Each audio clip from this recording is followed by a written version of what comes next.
Hey there, my name is Anthony Romano, and I'm going to tell you why you should fast in the daytime instead of fasting in the evening. So if you like intermittent fasting, not prolonged fasting, right, for the purposes of this video, and you've picked it up regardless of what diet you eat, whether it's containing carbs or not, fasting in the morning is much more conducive to fat burning and priming your body for muscle building, which I'll tell you as the video goes on. But as far as burning fat, and as much weight loss as possible that isn't coming from your muscles, it's coming from body fat, you will absolutely gain much more results, much higher quality results by fasting in the daytime instead of the evening.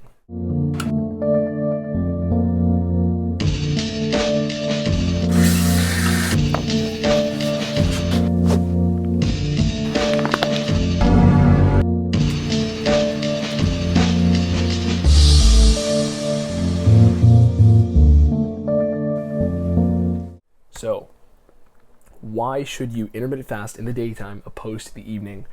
Well, basically you're going to get a lot more fat burn and a lot more muscle gain if you're doing this on a lean gains program. But I'm going to explain why. Okay, so there's two metabolic states we're concerned with here. Okay, there's ketogenic metabolism and a carb metabolism. Basically, the presumption is that if you're watching this video, you're in one of those two states, because those are basically the only two metabolic states you can be in. So it doesn't matter which one you're in, but I'm going to start off by explaining the carb metabolism individual, just because there's slight differences between these two metabolic states and how they interact with intermittent fasting. Because basically, for those of you who don't know, the fasted state is basically identical to the ketogenic state. So every benefit you get from intermittent fasting, you will absolutely enjoy even more because you'll experience them in their 10 times more evolved form in the ketogenic state, which is one of the reasons why I do keto. I've been talking about it on my page for so long, so many videos, doing it for 7 years, bodybuilding, all that other stuff with it. Bottom line, doesn't matter which one you pick, keep your eyes open to keto if you've never tried it and you like intermittent fasting, but there are two states you can be in and there's slight differences. Basically, the results are slightly better if you bounce between these two actually. So, with intermittent fasting in the morning, okay, what's going to happen is that this is a hormonal approach, okay? A lot of times people will just set the benchmark of, this is my calories, as long as I hit them, then I'm good. But the window of time which you consume your calories is also easier to hit if you have a smaller window because it's easier to skip food in the morning. Now, why is it easier to skip food in the morning? Well, in general, because your blood sugar is going to be lower, especially if you're on a carb metabolism, your blood insulin is going to be lower. Essentially from 8 hours of sleep, or if you didn't get that much sleep, just from not eating food for at least 5 to 6 hours, hopefully more, what's going to happen is your blood sugar and blood insulin are going to stabilize. And that is going to be heavily linked to your hunger. One thing I always say to people is that your hunger is directly linked to your blood sugar. So even if you have an apple and a bagel in the morning, or natural sources of sugar, what's going to happen is by the time you're driving home, you may be hungry and you may have a physiological reaction and start salivating when you drive home past McDonald's, okay? Wendy's is going to look extra good to you if you have spiked your blood sugar with breakfast and then dropped it, okay? So even if you're on a carb metabolism, sleeping will make your blood sugar spike from your last meal and then it will crash. And because you weren't eating while you were asleep, that crash will even out. It'll balance out instead of just being so volatile. And the main difference between the keto state and this state is that your blood sugar is always stable because you're not eating sugar at all. So that's the main difference. And like I said, the fasted state and the keto state are basically the same thing because you're not eating carbs whether you're eating food at all or you're eating food just that doesn't have carbs. There's still no carbs involved. So how this applies to extra fat burn. This is the actual mechanism right here. Write this down even if you want. In the morning, your cortisol is going to rise. This is the stress hormone. It's a catabolic hormone. And when the definition of a catabolic hormone is that it breaks tissue down. An anabolic hormone builds tissue up. So it could be fat tissue, it could be muscle tissue. In general, catabolic hormone of cortisol is going to rise in the morning. Now, cortisol is a glucocorticoid. It's basically a hormone that functions in direct parallel with a glucose sugar. Okay, so typically it's aimed at breaking down glucose to have a quick burst of energy in a stressful situation. Okay, so you have essentially a bear chasing you. You're going to want the quickest fuel possible, and that is the gist of why cortisol will break down carbohydrate at the same time, and it's aimed at doing that. But here's the thing: when you don't have insulin present, okay, which insulin is a byproduct of carbohydrate, the way insulin is released is because it's released as a response to carbohydrate consumption and food in general, but more so from carbs. Like, carbs will jack up insulin the most, and protein the second most, but nowhere near the level of carbohydrate, and fat is very, very minimal, and in fact it will slow down the digestion of an insulin spiking food. So what's going to happen is, if you have cortisol spike in the morning and insulin is not present, so your body is saying has not detected any carbohydrate in your system, right? What's going to happen is that cortisol is actually going to break down fat tissue, and it's not going to break down muscle tissue to turn it into glucose unless insulin is present. So unless you have either a very high resting rate of insulin, right, which you might have if you're pre-diabetic, overweight, or something like that, or maybe it just runs in the family with, pre-diabetes, which is not everybody, then your insulin level in the morning should be stable. If you're overweight, it's less likely to be stable, but if you're somebody who's in relatively good shape, your insulin level in the morning will be the most stable compared to any point in the day, because you didn't eat for the last 8 hours, okay? So that insulin level is going to be the most low, and your blood sugar level is going to be the most low and the most stable. This is beneficial because, as I said, cortisol will only break down muscle tissue and turn it into glucose if insulin is present. Now, if insulin is not present, it will break down fat tissue.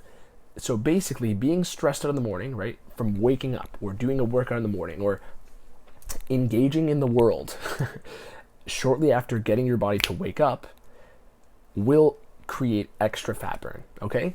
And this is why intermittent fasting is so much more effective at a fat burning level in the morning, because what's going to happen is your body is receiving the signal that it should only break down fat. Insulin spikes in the morning will dictate the entire metabolic state of your entire day. Okay, write this down. I'm going to say it again.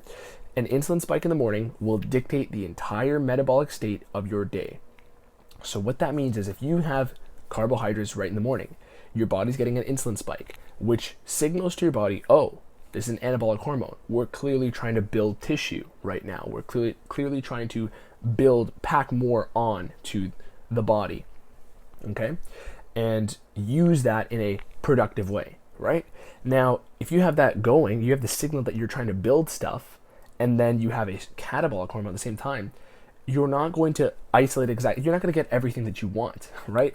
Now, if there's no indication that you're building anything, and you have this catabolic hormone, it's going to try to break down only the stuff that is necessary. Think about it. If you're trying to maintain a fire, you're not going to throw your sofa in to keep the fire going. You're going to throw in wood or cardboard or paper, something like that. And basically, your body's trying to do the same. If there's no indication that it's trying to build with an anabolic hormone, it will try to sacrifice only the tissue which it should be sacrificing, which is fat. That is the reason why we store fat. Fat is meant to be our main fuel source, okay? Carbohydrates are like the nitrous oxide, they're the NOS, the high quick absorbing fuel, okay? That is carbohydrate. Now, fat is gasoline. It can still get you to 200 kilometers an hour, right? Well, I don't know if you're American, I don't know, but I'm Canadian, so it can still get you to 200 kilometers an hour. You can still get a gnarly speeding ticket with that. But, the quick bursts, like the Fast and Furious, race last 10 seconds, that is what carbohydrates are. And this is why cortisol is aimed at breaking down glucose and getting glucose. But if it doesn't think there's any glucose available right at the moment, it won't break down your muscle tissue to procure it. It will simply use the fuel that it knows it has, being your body fat. And this is very beneficial for fat burning. And you can't get this at nighttime, which is an anabolic state, okay? So people will often bring up that you are insulin sensitive, at least more insulin sensitive in the morning. which is true. You are most insulin sensitive in the morning, meaning that your body is most primed to use carbohydrate in the morning because, again, your blood sugar was just low and your blood insulin was just stable for the past 8 hours. So naturally, not having something for a longer duration of time is going to make you more sensitive to it. This is exactly why we're more sensitive to insulin in the morning. But this doesn't necessarily mean you should have it. It simply means that if you do have it, your body's going to try to use it effectively. Now, when it comes to the anabolic nighttime state, the whole gist of the anabolic nighttime state is resting. Resting is the most anabolic state where you're building, right? You're not even conscious for it because it takes too much energy, too many resources to rebuild all the tissues in your body and get all these functions of your organs and the internal workings of your body appropriate while the brain is off, okay? And it's again it's a inverse relationship, right? Things run on a circadian rhythm, and the same is with your metabolism. Your metabolism is more anabolic. Not saying it's going to be always anabolic, but it's going to be more anabolic in the nighttime, resting time, more catabolic in the daytime. It's going to be, there's winter, there's summer, right? There's foods carbs are more available in the summer for adding size and building, right? More resources for the harsh winter where carbohydrates and quick fuel, luxury fuel is not available. Things are seasonal, and there's this macro and micro scale of this yin and yang. There is a, harsh winter where you have to tap into your fat stores, your fuel reserves, right? And your body's going to want to do that in the most effective way possible. And there is the summer where you're trying to store, and there's the micro versions of that in each day. There is the daytime where if you're not eating food, you're going until, midday, your body is burning more fat.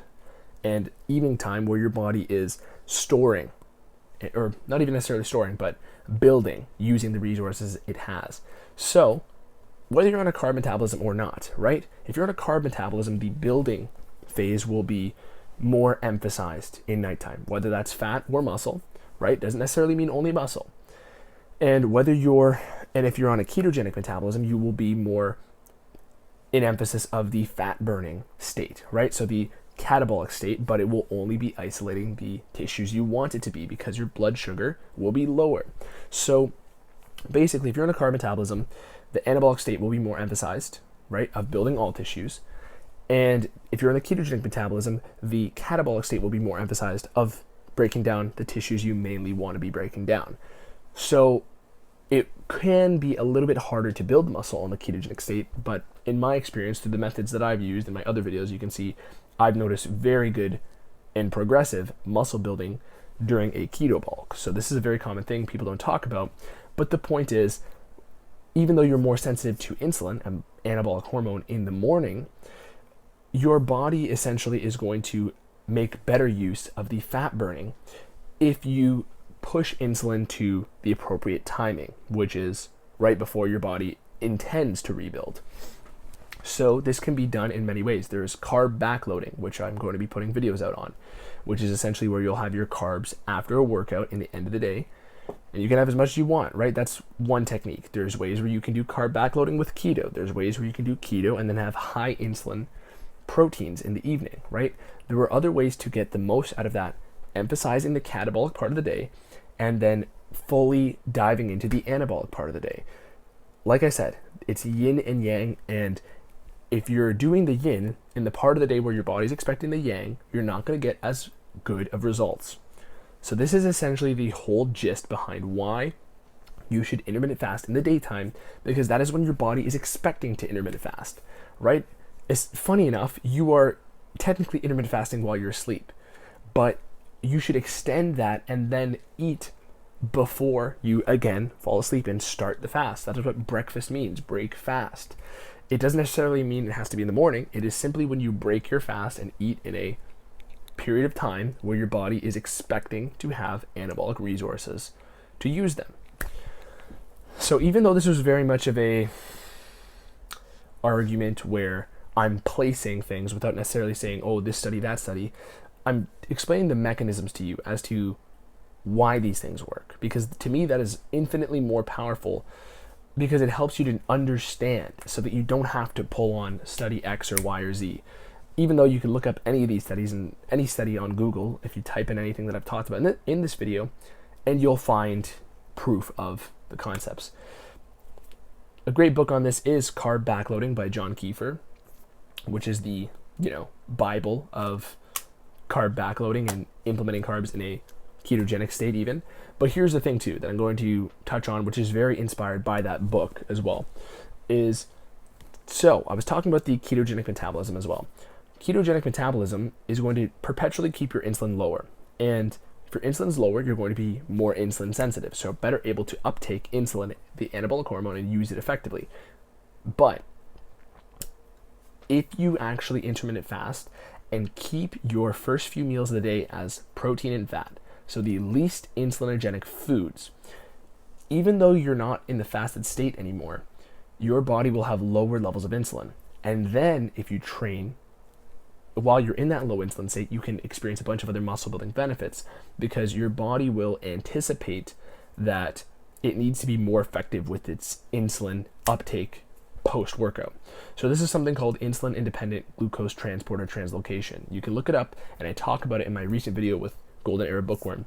And I'm going to talk about this extensively in the carb backloading video I'm going to put out, because I've been doing carb manipulation techniques for a long time, 7 years basically. So essentially, I'm giving you a nugget of what the science is based on from there. But in general, the way this is all going to work is that if you are in a low insulin state for the majority of the day, when your cortisol is rising, when your body is expecting to maintain a steady fuel produced from a catabolic process, you will emphasize fat burning and the efficiency of that catabolic process. Okay? So that is the gist of why you should do intermittent fasting in the daytime instead of the evening. A lot of people like to do this in, after 7 p.m. I won't eat anymore, but even though, you're going to still experience fat burning throughout in the longevity of things, you can manipulate things on an hourly basis. It's not just about the calories in, calories out, because I probably should have led with this, but calories that are eaten through the entire day, so a meal every hour, right, will keep your insulin jacking up and down like a volatile little wave pool, okay? And that's going to send a signal to your body of, oh, are we burning fat? Or no, we're storing. Oh no, wait, we're burning fat again? No. So your body's going to be completely confused. And realistically, nobody would be snacking on, Quaker bars in the primal days, in the tribal days, okay? All they would be doing would be eating at a time and not eating at a time. That's it. Especially if your resources are scarce, you're not going to be able to just pull something out and, crack it open and take a bite all throughout the day. So that is, again, another reason why it is more beneficial to simply have your body be more sensitive and acquire more sensitivity to those anabolic hormones by abstaining from them for a while and then letting them take their course. That is it for this video. This one went on long, but it is a very dense video that I hope gave you a lot more understanding. If it did, like the video right now and subscribe to me. Let me know what else you want to see. Ask me your questions, and I will get back to you as soon as I can. Once again, Anthony Romano, peace.